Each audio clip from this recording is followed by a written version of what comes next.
이번 영상에서는 공기역학의 기본적인 내용에 대해서 말씀드리겠습니다. 우선 첫 번째로 공기역학이란 공기가 물체 주변으로 흐르는 것에 대한 학문을 말합니다. 공기역학이란 유체역학에 대한 합의집합이라고 볼 수 있습니다. 여러분이 유체역학은 많이 들어보셨을 듯한데 공기역학은 유체역학에 대한 합의집합으로 볼 수 있습니다. 여기서 유체란 무엇인가에 대한 질문을 포함할 필요가 있는데 우선 모든 물질은 고체와 유체로 구분이 되게 됩니다. 여기서 고체와 유체를 구분할 수 있는 특징이 하나 있습니다.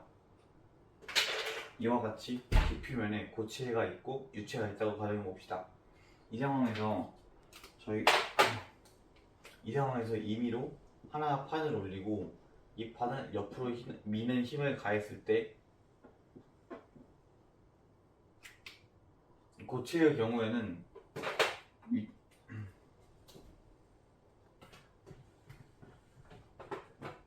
여기서 물체를 옆으로 미는 힘은 전단 능력이라고 말할 수 있습니다. 따라서 고체의 전단 능력이 가했을 때 고체는 옆으로 밀리게 됩니다. 이때 고체는 다시 원래 상태로 돌아가고자 하는 탄력이 발생하게 됩니다. 하지만 유체의 경우에는 원래 방향으로 돌아가고자 하는 탄력이 존재하지 않고 그대로 옆으로 기울어진 상태로 계속 존재하게 됩니다.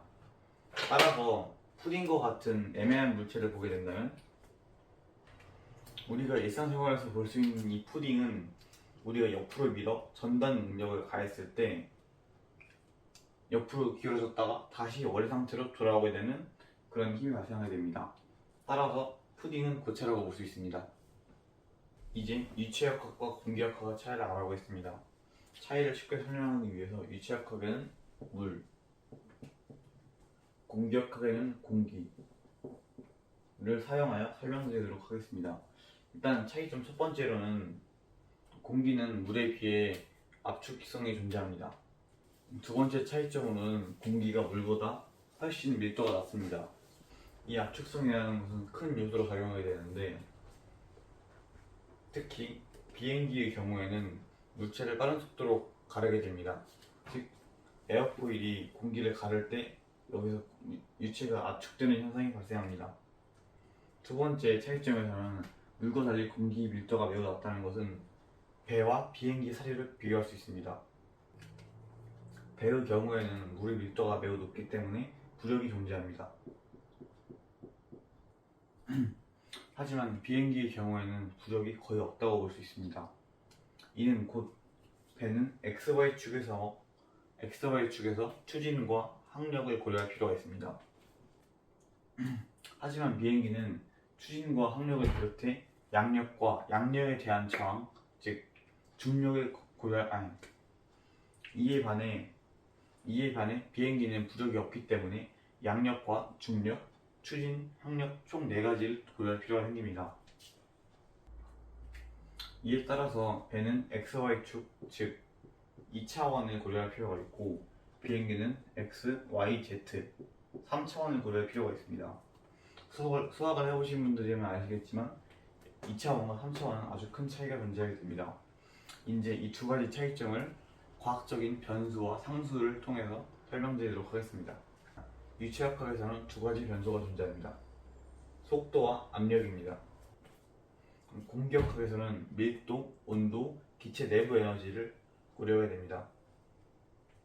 이렇게 공기역학은 5가지 변수를 고려하게 되고 유체역학은 총 2가지 변수를 고려하게 됩니다. 따라서 속도장, 압력장, 공기 밀도 변화 등 다양한 변화가 작용하게 됩니다. 그래서 유체역학과 지배 방정식은 동일하지만 공기역학은 유체역학에 비해서 3개의 변수가 추가되어 5개의 변수가 생겼기 때문에 진행 보존의 법칙, 운동량 보존의 법칙, 에너지 보존의 법칙, 이산기체 상태 방정식 등 더 많은 방정식이 사용되게 됩니다. 따라서 공기역학이라는 분야에서는 연력학, 미적분학, 복수해석학 등 상당히 많은 분야가 나올 수밖에 없게 됩니다. 그래서 아까 말씀드린 바를 바탕으로 유체역학과 공기역학의 차이점을 좀 더 결론적으로 말씀드리도록 하겠습니다. 유체역학 같은 경우에는 세부적인 부분을 전부 다 계산합니다.